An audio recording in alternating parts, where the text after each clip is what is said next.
Guys, welcome to Akritika Pitara. So in today's session, I'm going to tell you about 7-segment display.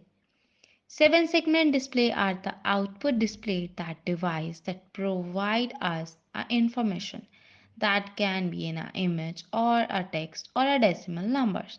Basically, it's in the matrix display. It is widely used in digital clocks, basic calculators, electronic meters, and other electronic devices. So let's start dragging over their components. So I'm dragging over their battery first of all. Let's rotate the battery from the rotation sign of a top. Now we will drag a breadboard.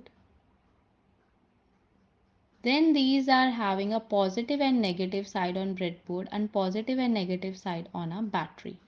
So for connecting with a breadboard, a battery, we needed a resistor. So I'm just dragging a resistor.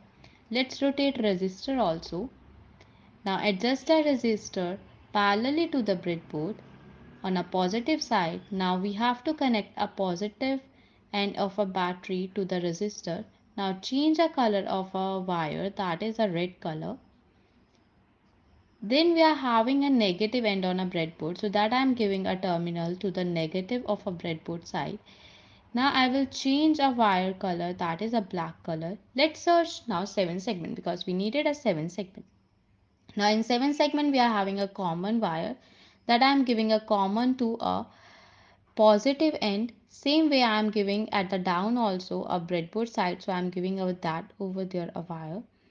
Now negative. So negative also we can connect parallelly on a breadboard so that there are going to be a two-side connection. Now on 7 segment we are having all the alphabets like A, B, C, D, E, F, G.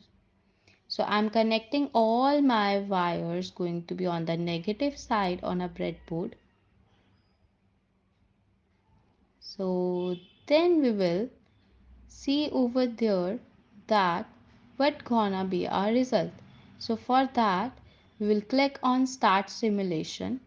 So it's going to draw over there a 8 number. Now we will click on stop simulation. Now I'm removing a wire from a G. Then I'm clicking on start simulation. So it's going to draw over there a 0 number. Again I will click on stop simulation. Same way we can add all the connections if I want to display a number 1, drawing a different pattern that is from 0 to 9.